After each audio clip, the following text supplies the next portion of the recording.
Inaasahang lalakas pa ang ugnayan ng Pilipinas at Myanmar sa opisyal na pagbisita doon ni Pangulong Rodrigo Duterte. Pinagtibay din ng dalawang bansa ang kasunduan hinggil sa food security.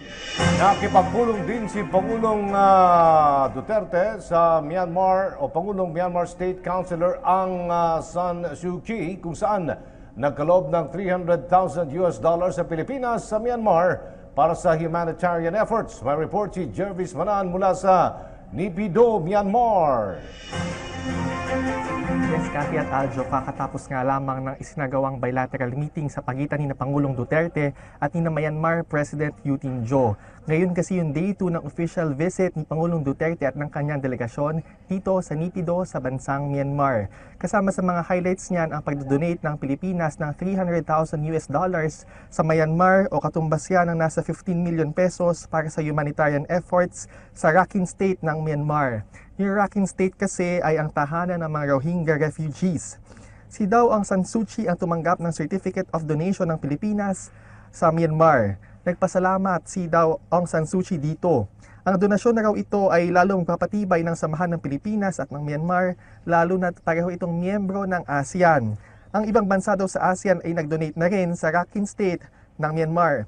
Closed door yung naging meeting between President Duterte at ni Aung San Suu Kyi at nakapasok lamang tayo noong patapos na ang kanilang pagpupulong.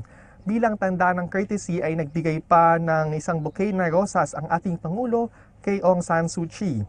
Si Aung San Suu Kyi ang kasalukuyang state councilor ng bansang Myanmar o parang katumbas yan ng Prime Minister. Pero bago pa yan ay nakilala na siya dahil isa siyang democratic icon at isang awardee din ng Nobel Peace Prize. Bukod yan, ang isa pang highlight ng bilateral meetings dito sa Naypyidaw ay napirmahan na rin ni Agriculture Secretary Manny Piñol at ng kanyang Myanmar counterpart ang isang Memorandum of Agreement kaugnay ng food security. Trading partners kasi ang Pilipinas at Myanmar ng agricultural products kagaya na lamang ng bigas. Kanina ay naging engrande rin ang welcome ceremonies ng Myanmar sa Pangulo at sa kanyang delegasyon. Sumalubong sa kanya si President U Tin-jo at ang mga cabinet members ng Myanmar. Kasama naman sa ating Philippine delegation sina Senators Alan Peter Cayetano, Tito Soto at mga cabinet members gaya ni na Secretary Delfin Lorenzana, Secretary Ramon Lopez, Acting Secretary Enrique Manalo at si PIDEA Chief Isidro La Peña. Nag-courtesy call din ng Pangulo kanina sa mga Pinoy na may-ari ng mga kumpanya dito sa Myanmar. Right now ay may isang high tea o may isang ceremonial meeting ang ating Pangulo kasama naman si Commander-in-Chief Senior General Min Aung Hlaing. At maya-maya lamang ay babalik siya sa Presidential Palace para naman sa isang engrandeng banquet. Alas 9 ng gabi dito o 10:30 ng gabi dyan sa Pilipinas, inaasahan na lilipad ang Pangulo at ang kanyang delegasyon patungong Bangkok, Thailand. Overall ay naging payapa naman ang official visit niya dito at walang naging aberya at nasunod naman ang kanyang schedule. Sabi sa atin ni Senator Alan Peter Cayetano ay yung official visit na ito ay nagsusulong ng mas matibay na regional cooperation o pagtutulungan sa mga bansa sa Southeast Asia. Maganda daw ang kanilang outlook dahil nagbo-boom din naman ang business sa Myanmar. At through this visit daw, umaasa sila na mapapalakas pa ang trade and economic cooperation ng dalawang bansa. Yan muna ang latest mula dito sa Naypyidaw, Myanmar. Balik sa inyo, Cathy at Aljo. Maraming salamat, Jervis Manahan.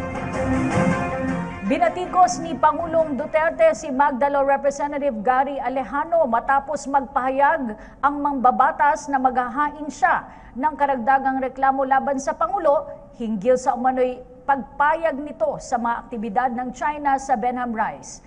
Ayon kay Pangulong Duterte, kung nais ni Alejano na makipaglaban sa bansang China, ay maaari na siyang mauna. Nagbabalik si Jervis Manahan. Binalata ni Pangulong Rodrigo Duterte si Congressman Gary Alejano ang mambabatas na naghain ng impeachment complaint laban sa kanya.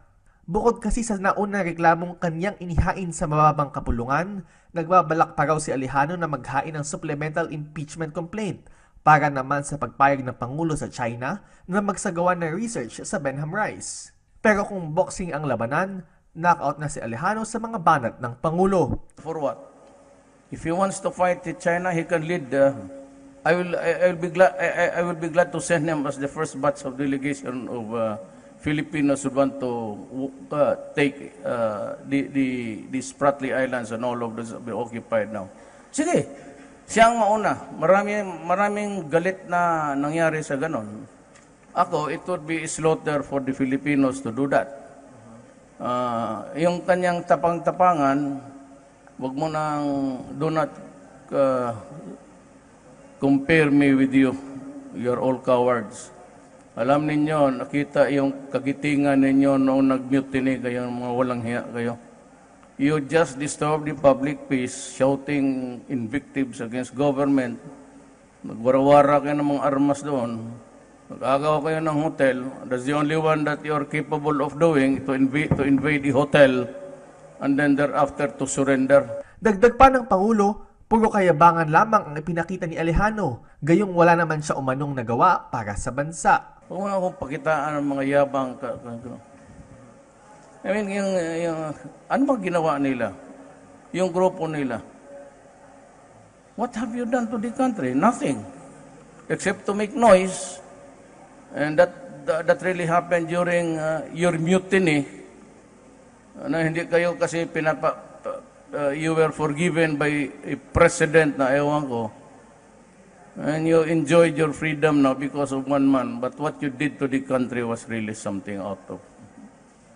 Tapos kayo mayabang. Ano bang pinagyayabang ninyo na you had your chance to show your bravery? Do not with me. May panahon na dapat lumaban kayo. Yung itlog ninyo, dumating naman dyan sa bunganga ninyo. Dagdag pa ng Pangulo, wala tayo sa posisyon para giyerahin ang China. Pero darating daw ang araw na kukumprontahin niya sila tungkol sa arbitral ruling sa The Hague kung saan nakapuntos ang Pilipinas. Sabi niya, gagawin niya lang ito kapag nagsimula na ang China na kumuha ng mga minerals at mga resources sa Benham Rice. Ang Benham Rice ay isang underwater landmass sa silangan ng Luzon na may sukat na 13 milyong ektarya. Pinaniniwala ang marami itong depositong langis. Hindi ito bahagi ng teritoryo ng Pilipinas pero bahagi ito ng ating extended continental shelf kaya tayo lang ang pwedeng mag-exploit ng natural resources nito. Kamakailan lang ay may nakita mga surveillance ships ang China dito at nauna nang sinabi ng Pangulo na may agreement sila para makapasok ang China sa Benham Rice. Para sa PTV News, Jervis Manahan, Nipido, Myanmar. Nilinaw ni Pangulong Duterte na wala siyang kinalaman sa plano ni House Speaker Pantaleon Alvarez na magsampa ng impeachment complaint laban kay Vice President Leni Robredo. Paliwanag ng Pangulo, ayaw na niyang bigyan pansin ng iba't ibang usaping politika na nakapagpapaguluan niya lamang sa sistema ng pamahalaan.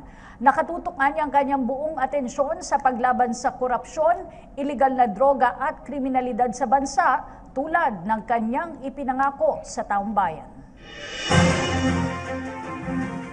Listen to me, even if it would cost me my life, my honor, and the presidency.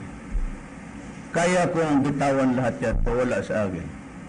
But I will comply with my promise. I will not be for a moment out dyan ako rise and dyan ako babagsak. Independent President Aquino Pimentel III ang bantang impeachment laban kay Vice President Leni Robredo. At ayon kay Pimentel, ang banta ni House Speaker Pantaleon Alvarez ay isa lamang reaksyon sa inihaing impeachment complaint laban kay Pangulong Rodrigo Duterte. Bagamat hindi pa napapanood ni Pimentel ang video ni Robredo, iginit nito na may limitasyon ang freedom of expression.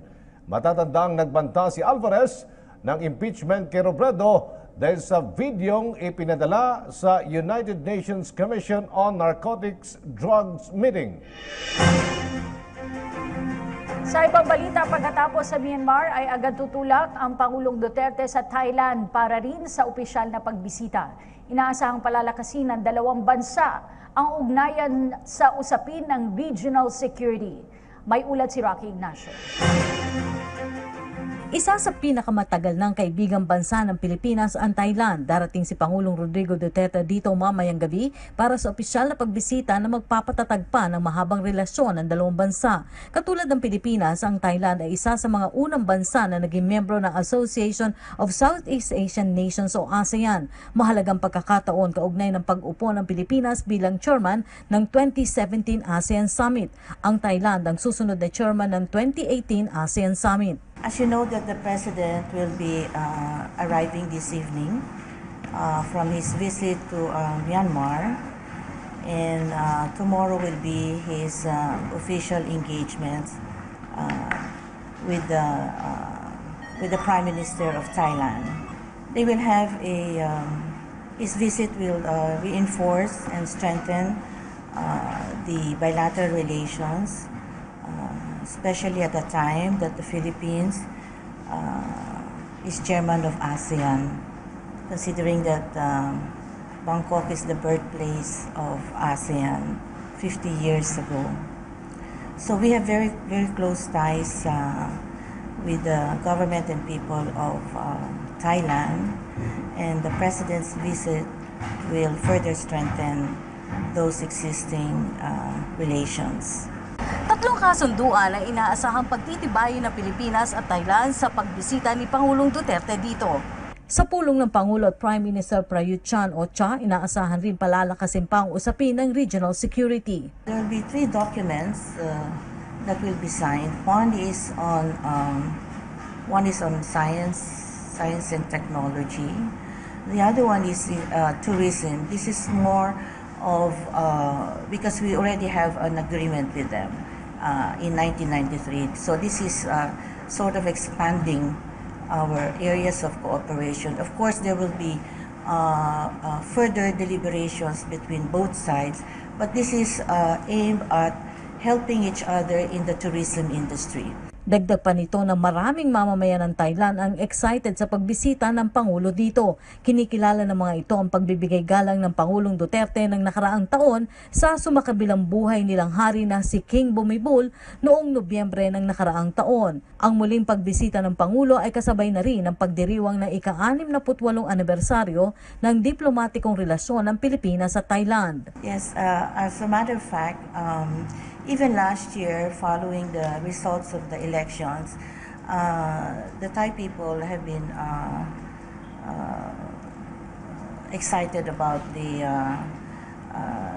plans and programs of President Duterte, and as a matter of fact, they are excited about this forthcoming visit. Some of them, I believe, I understand, have wanted to join at the meeting with the Filipino community, but of course this is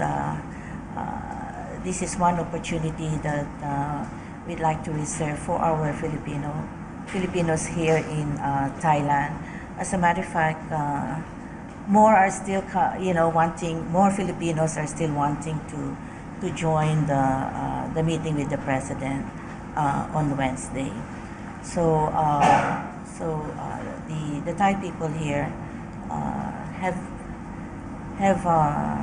issued positive statements about the election of President Duterte, and in particular, they were very touched by the gesture of the President when he came here on November 9 last year to pay his respects to the late King, His Majesty King Bhumibol Adulyadej. So very, very touched ang people of Thailand, even the government officials, those I have met with, it was really very touching for many of the Thais. Magiging pagkakataon na rin ito ng Pangulo na makipagpulong sa mga business leaders dito para sa dagdag pamumuhunan sa Pilipinas. Para sa PTV News, Rocky Ignacio, Bangkok, Thailand.